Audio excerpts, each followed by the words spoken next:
another episode of the High Ground Podcast powered by Premier Companies. Good morning, Sal. Morning. Hey, we have an esteemed guest with us today, Dr. Karen Plaut, who is the Dean of Agriculture at Purdue University, joining us virtually. She is traveling today, so we thank you for your time and joining in with us for a few minutes. So if you want to give us a little background on yourself, we'll kick it over to you. Sure. My name is Karen Plaut. I'm the Dean of the College of Agriculture at Purdue University. I am an animal scientist by training. I got my PhD at Cornell University and came to Purdue in 2010 as the Associate Dean of Research, and then became the Dean in 2017. And I'm so glad to be here with you today for this conversation. Well, thank you. And we know that there's a lot of controversy, a lot of question marks out there around GMOs. And I was reaching around trying to find someone who could help us. And I'll give quick credit to Mitch Frazier on his title of Demystifying GMOs. And he suggested that you and I make contact, and you've graciously offered your time. So we know that there's a lot of questions out there about GMOs, a lot of misunderstandings, people, a lot of negative connotations with them. And I go back to back to the 70s and 50 years ago, whenever through recombinant DNA and extraction of insulin from beef pancreases that were utilized to save people's lives and have for several years now. In 1982, when Humulin became the first GMO insulin available, that, things that are GMO sometimes aren't recognized as GMO, and things that are recognized as GMO are thought to be dangerous when they're really not. So let's kick back to the beginning, and we'll work through the GMO crops and look a little into the future. So help us out with that. Yeah, insulin is really a life-saving drug, and the fact that we were able to move it over to using recombinant DNA technology has made a big difference and make sure it's safe and effective for those who use it. And there's a whole series of insulins, as you know, that now are made with that process, which allows really, really good control for those who are type 1 diabetics. So that's been really a wonderful thing. It was widely accepted in the human field quite quickly. When we got to food and nutrition and plants, it took a little bit longer for that regulatory process. But when you get down to it, scientists have been breeding crops for thousands of years and selecting what they needed. What GMO did was allow them to make progress more quickly. And it really focused in the beginning on things like insects and weed control. So what happened is finally by the 1990s, they started really getting some GMO crops ready. It needed environmental regulations. The whole regulatory environment for those crops had to be developed, and it gets reviewed by FDA and EPA before these crops go on the market.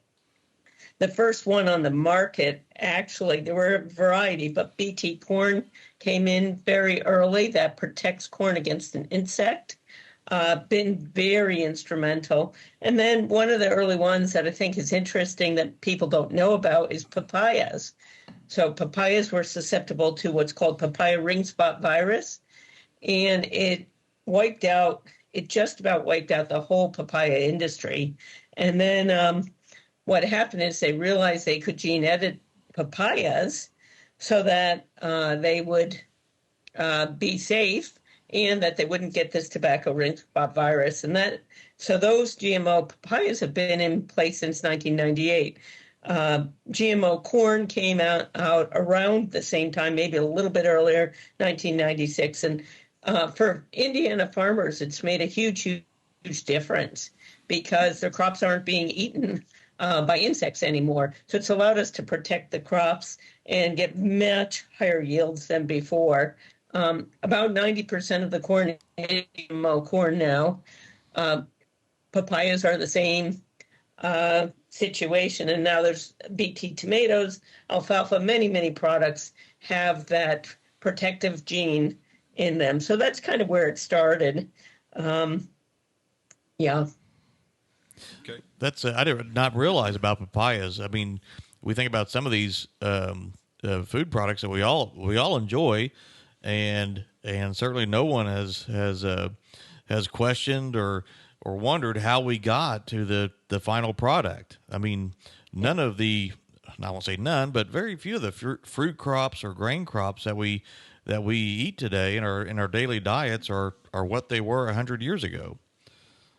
That's exactly right. And it's been interesting. And GMO crops or GMO products are in three areas. You have them in the health area, the food area, and then also entertainment. And I thought it might be fun for the listeners to learn about GloFish. So if you go in PetSmart or any other that sell fish, you see all these beautiful bright colors now. Those GloFish are GMO fish. They have actually introduced a gene that allows them to have those new bright colors that brighten up your aquarium. And I thought it might be interesting for your readers to know that's another use of them. I had no idea. I didn't either. I had no clue on that. So, and I think that enlightening folks on how many things are GMO are interesting, because it does seem like there's a push out there of advertising of things that aren't GMO, that have never been GMO, that won't be GMO, and sometimes that's a margin capture for those products, and they are stating a truth. No doubt they're stating a truth, but there would not be a GMO option. And I think that's an interesting play on people's emotion and sometimes, and I say non-education. So it feels like, Dr. Plaut, or you, Karen, it feels like we're like the marketing aspect of this is like this is a non-GMO coffee cup, or just, we got certain things that they tag with these. How do we lose? How do we get behind in the communication? I mean, do you have any insight for us of where we went wrong as an industry to be able to get in front and get the correct message out?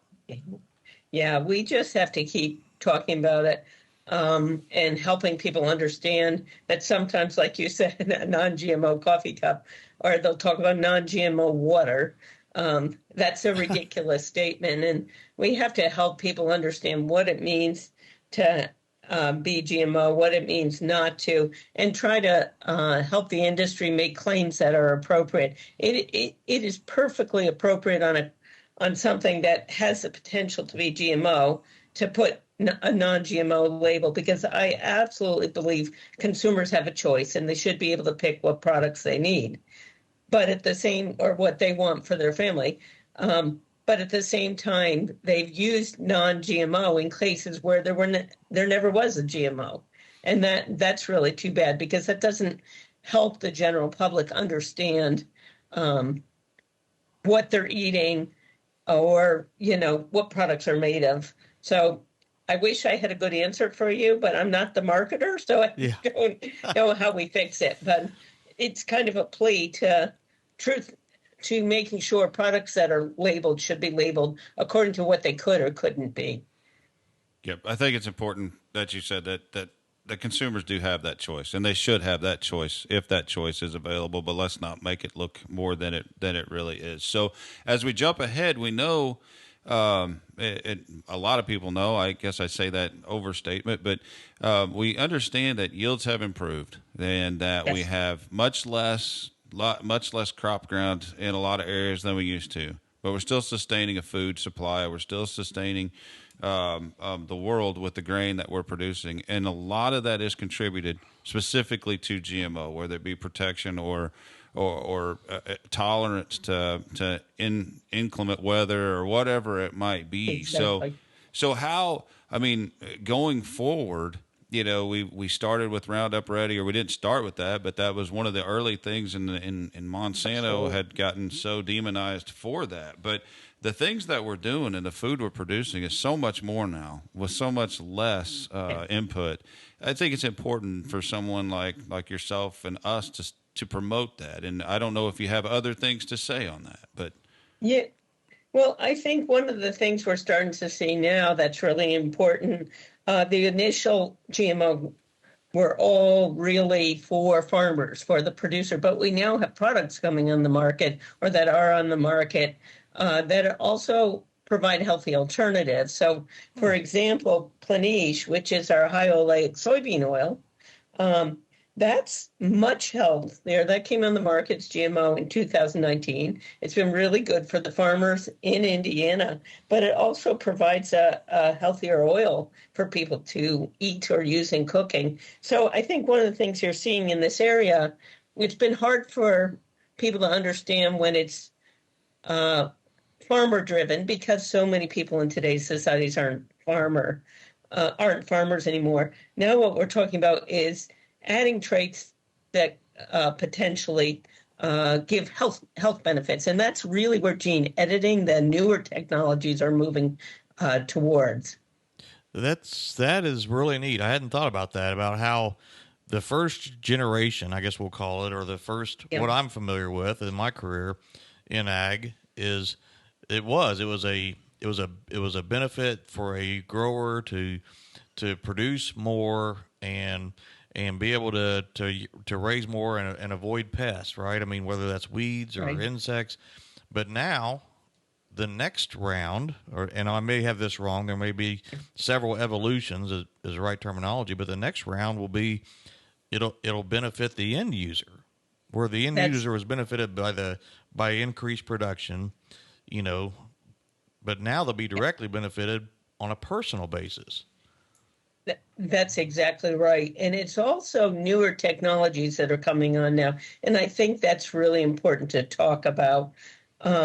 These are gene editing technologies. And if I may take a little bit of time to just explain the difference with the gene editing technologies versus GMOs for people. So the new gene editing technologies, we're not adding DNA from something else into the crop. We're just removing some of its natural products. So you're usually just taking out a little bit of its genes. So there's nothing new in it. And I think that's really important because it's allowing us to do a lot of things in a way that should alleviate some of the concerns that people had with GMOs. Having said that, GMOs, the National Academy of Sciences, many scientific groups have shown, and it's now been, more than 30 years on the market, GMOs are safe. So I don't want to give the impression GMOs were not, but we're now into a more advanced technology, which has no potential for some of those side effects. That's really, really exciting and allows us to do some really fun things that have health benefits or flavor benefits or those things that benefit the consumer. So it's an exciting time to be in the industry and see how these technologies can help us. And one of the things we've been talking about the industry, and it gets back to your comment on marketing, we got to talk about what the technology does, not the technology itself. How can it make a difference? And I'll give you an example. There is already a gene-edited tomato in Japan that's on the market, and it naturally produces a substance called GABA, which helps with blood pressure. So they removed, there's kind of a stop gene in tomatoes that makes it make only a little bit of this GABA. They actually removed the sequence that stops it. So they didn't add anything new. And now it makes more and more GABA. So these tomatoes potentially have the potential to lower blood pressure. And we know that high blood pressure is a big problem in much of the U.S. as well as other countries. So there's some really nice things that are coming along like that can make a real difference for people in their health. It starts with high oleic soybean oil, which is GMO technology, and now moving into the gene editing technologies. That's a lot of there's some irony there that I think in some of those markets in Asia. And if I remember right, they were some of the most hesitant to adopt GMO crops. This goes back into the 90s. But now they're one of the first in this aspect of a health benefit product. So that's neat how times have changed. Times have changed, and many companies are looking at these technologies. This is Japan, which was a little bit more forward thinking than some of the other countries, is the one who approved the tomato. So just to be clear on that, but you're absolutely right. Countries that were very much against GMOs understand that gene-edited products potentially provide our consumers lots of good new traits. I heard from a company yesterday at the meeting I was that they're producing a blackberry that it's interesting that has no seeds. So many people don't like the seeds. They did a consumer test, and it's the seeds that many people don't eat blackberries, and blackberries are really healthful berries. And then also it doesn't produce the thorns on the bushes. So when you think about it, many different groups benefit. It's got a high yield. The farmer likes it. Those who pick the berries aren't getting pricked by thorns, and they're eating a healthier berry now. And they taste tested these with 6,000 people, and people really enjoyed them. And that was actually in California, where you think of people not as willing to accept some of these ideas. Well, that is interesting, and that comes back to the whole marketing piece too, and the fact that the GMOs are associated with something that was in our world on the side of a seed bag. It will be nice to see the positive attributes of these things to be on the grocery store shelves and have a positive link to GMOs instead of the positive link being non-GMO. I think that will drive this message for all of us a long way and to help clear up some of this misunderstanding, because it truly is frustrating to know what good they have done. And the fact that the research out there that talks about how dangerous they are doesn't exist. And so it's really nice to hear about the progress that's being made. Yeah. So do you have other things that you would like to add for us? I know that Purdue University has several things out there that people can click on, and we will certainly provide that at the bottom of the screen for those who watch us on YouTube. But other than directing to that, what else do you have for us on GMOs? So the new technology is going to be called gene editing versus GMO, just for your listeners so that they know. They'll see gene edited, which means there's no foreign DNA in there in general. So that's one of the big things to think about. So they'll be able to separate those on the market. But one of the other products that I think is really interesting that many are clamoring for and probably don't realize is GMO is the Impossible Burger. So the Impossible Burger, in order to make it taste like meat, used a GMO product, heme, which is one of the components actually that gives meat its red, bloody flavor, not to be. You got the right audience. Yeah, you're fine. Yeah. You're fine. Yeah. But they made GMO heme, and that's part of what gives Impossible Burger, which is a plant-based burger, its flavor. So it's interesting because they marketed it around the plant, back to our marketing, around the issue that's plant-based, healthier, but it also is a GMO product. So there's lots of different places you start seeing that, and I think that's really important. And I think to think about it in these three aspects of health, crop improvement, and entertainment is kind of where you're seeing these. So it's really become ubiquitous. It's in all sorts of products, and that's why I thought the GloFish was kind of fun, because I'm sure unless you know to ask the question, nobody would think of where a GloFish came from. No. So there's lots of different uses as we move forward in our society. And choice is important, and we want people to know that choice is important, but it's also important to realize that these new technologies are regulated carefully and making sure that they are safe products for a consumer and also environmentally sound. And that's really, really important as we move forward. So they do all of those testing before these products are in the market. So it's not only Food and Drug Administration, it's also the EPA who evaluates all these products. So I think that's an important thing for your users to know. And when you look at now the lifespan of GMOs, they've been on the market long enough, and we have not seen any health problems related to that. And, even the environmental benefits, you need to think about that, because you can use less pesticide if you help with it, if your crop has some natural resistance. So there's all sorts of things that can be beneficial for them. And we need to keep up the vigilance on these technologies, but allow them to continue to move forward to help Americans have healthier diets, and that's kind of where we're going to. Yeah. And that's I know we're fortunate to live in a country in an area where we have so much wealth and choices, right? And that we can, right. And that those that can afford it can buy those products that they choose. But it's all discouraging when we see folks that the perception becomes wrong, and maybe they don't have the money to buy the products that they perceive through marketing is a healthier choice. And that's you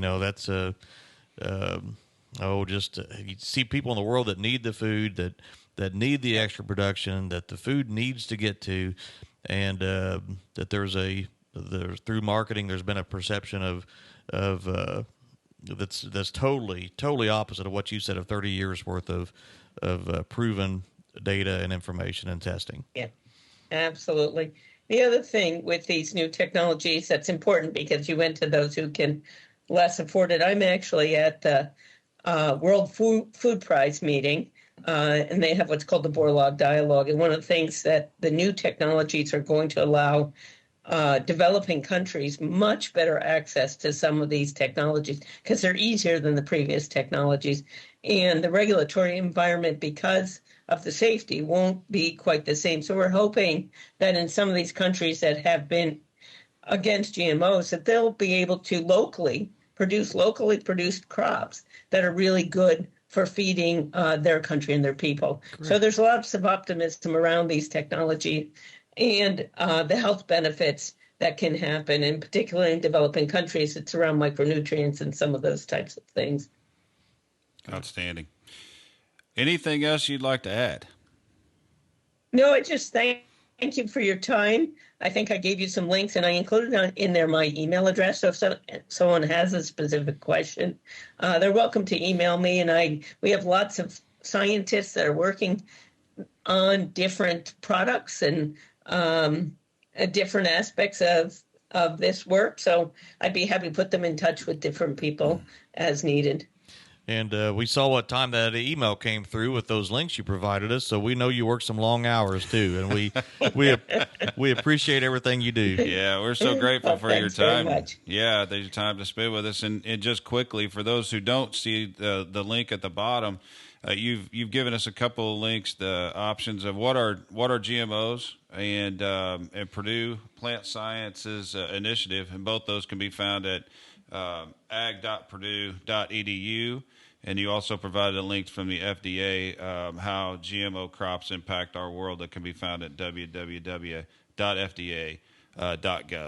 And we'll have those at greater length as well in detail on the screen. But again, appreciate your time and visiting us while you're traveling and clearly have a busy schedule. So we hope to have you back, and thank you for all the work you're doing and continued good work at Purdue University.